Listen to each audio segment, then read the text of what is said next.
Well, it's about time we got here. Way back when I made Clay Puppington the monster of Moralton, many people in the comments told me, yeah, Clay's pretty bad, but he is nothing compared to Miss Censordoll. And yeah, I agree. While not the main antagonist of the series, at least not exactly, more on that at the end, but Miss Censordoll is a truly vile, hateful, disgusting person, and I love her for it. So let's dig into Miss Censordoll, the devil's favorite Christian. Before I explain what that title means, let me give you a brief overview of who Miss Censordoll is.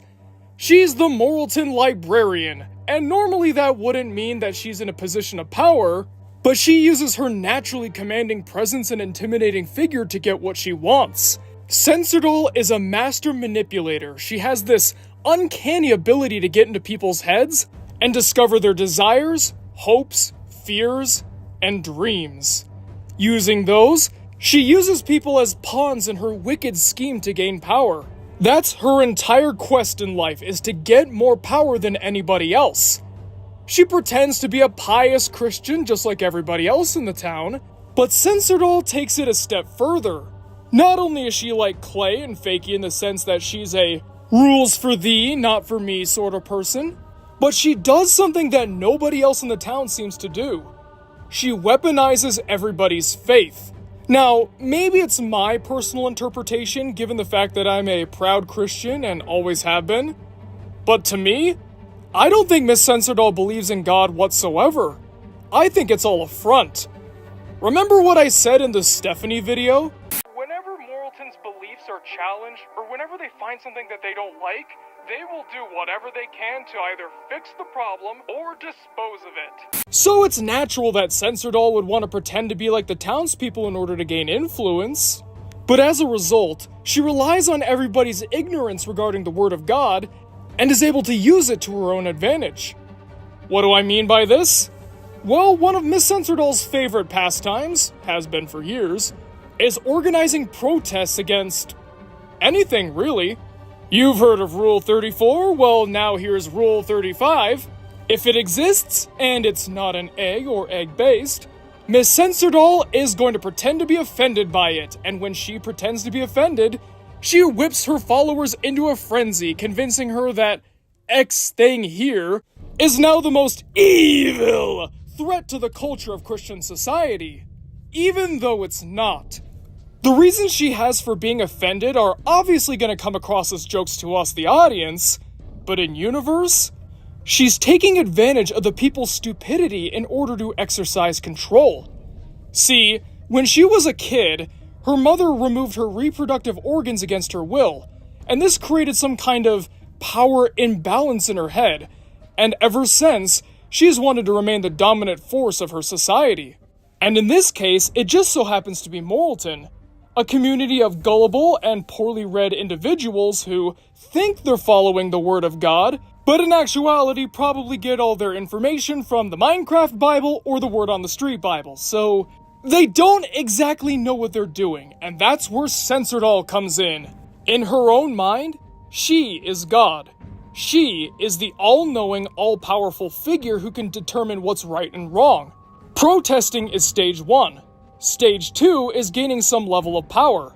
When it comes time for Clay to seek re-election for his stinking dead-end job, which just so happens to be Moralton's mayorship, Miss Censordoll decides to strike while the iron is hot. Clay and Oral had gone through a traumatic camping event recently, so in Censordoll's eyes, Clay is vulnerable. Unlike a Christ-like figure who would, tend to the sick, help them work through their problems, or just generally not take advantage of somebody's moment of weakness, Censordoll decides that this is finally time to take over Moralton once and for all. Naturally, Clay puts up a fight, and Censordoll looks like she's about to take Clay down, but no. Instead of taking the easy way out, Censordoll decides to have Clay continue to be mayor, but in name only. She decides to go the George Wallace route and have a surrogate in her place, and manipulate him in order to get her agenda across. And if you're wondering why she's doing it this way and not actually being the godlike figure herself, well, In this sense, she knows she's got Clay in her grasp. She knows about his trauma and his Oedipus complex, and won't hesitate to use it to her advantage. It's a small gain, sure, but whatever helps her feel better than everybody else, she'll take it. And we know that Clay's gonna stay in line as well, because if you don't do what Censordoll says, the threat of protesting will be unleashed onto you at full force. Censordoll will use this card several times throughout the series, and everybody's clearly afraid because they know exactly what's coming. So how does this relate back to the title? Why is she the devil's favorite Christian, quote unquote? Well, I'm sure you're assuming, oh, it's because she does bad things. Obviously, the devil loves when you do bad things, and yes, that's kind of true, though there's a lot more to the story. In order to explain what exactly is wrong with Censordoll's ideology, we're going to have to connect her to a wonderful, lovely, not at all psychotic organization in Kansas, the Westboro Baptist Church. And to all my non-religious viewers out there who shuddered at the name, don't worry, we Christians are right there with you, and in fact, I'd even say we hate them more than you do. Because it's people like these that give us a bad name. Instead of going by the word of God, they have their own teachings and traditions that contradict the Bible, and they're so loud and so angry that they get so much media attention and exposure, and it ruins the reputation of real Christians that are trying to make a difference. And it's not just the Westboro Baptist Church either. There's also those nut jobs who say you're going to hell if you don't believe what I believe, or who result to throwing fits in the middle of a debate. Simply put, they're doing it wrong. Let me ask you out there, ignoring things like religion or politics for a second, what sort of argument is going to endear you more to an ideology or group? Someone who is understanding, listens to what you have to say, has well thought out but also constructive and peaceful rebuttals? Or someone who screams, calls you names, and say that you should die? In the Christian community, for some reason, there's a vocal minority who would say the latter. The psychology behind this is, at least for these people, they're trying to warn you of what's to come.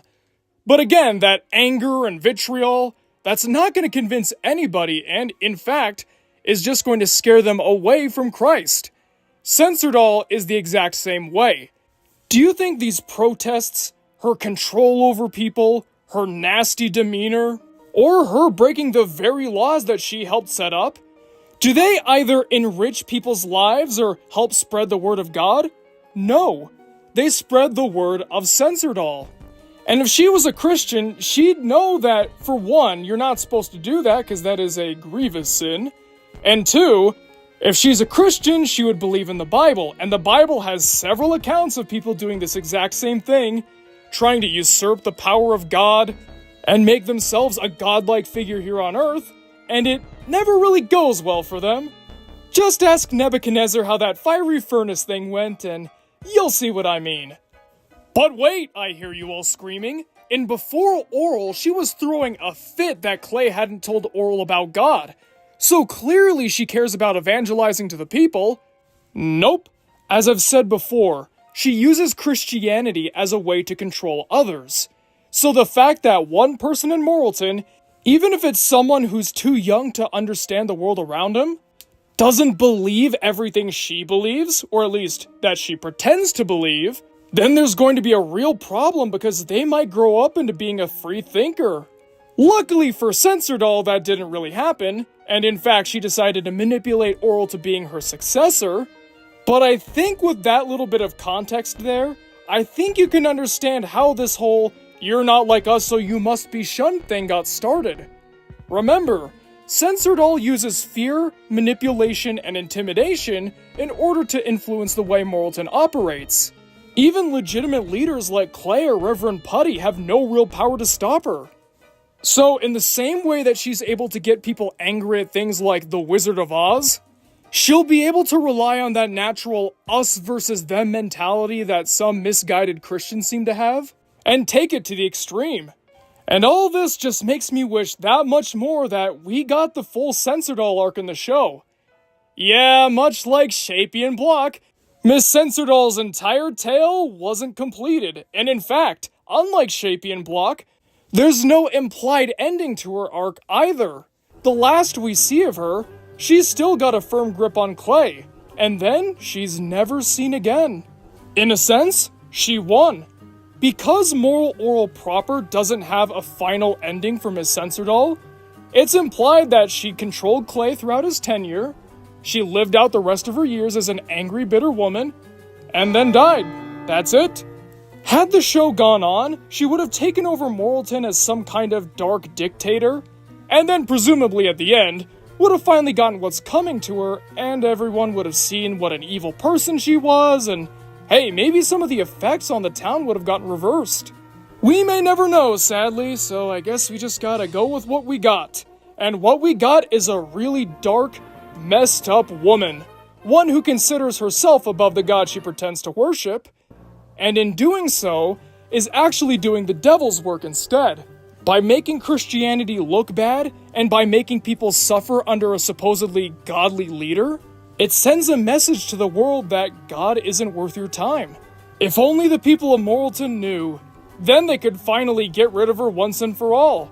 But unfortunately, Censordoll knows her people all too well. She lives in their head and will never ever leave. And that is the story of Miss Censordoll, the devil's favorite Christian? Well folks, thanks for watching the video. What'd you guys think? What do you think is the worst thing that Censordoll has ever done?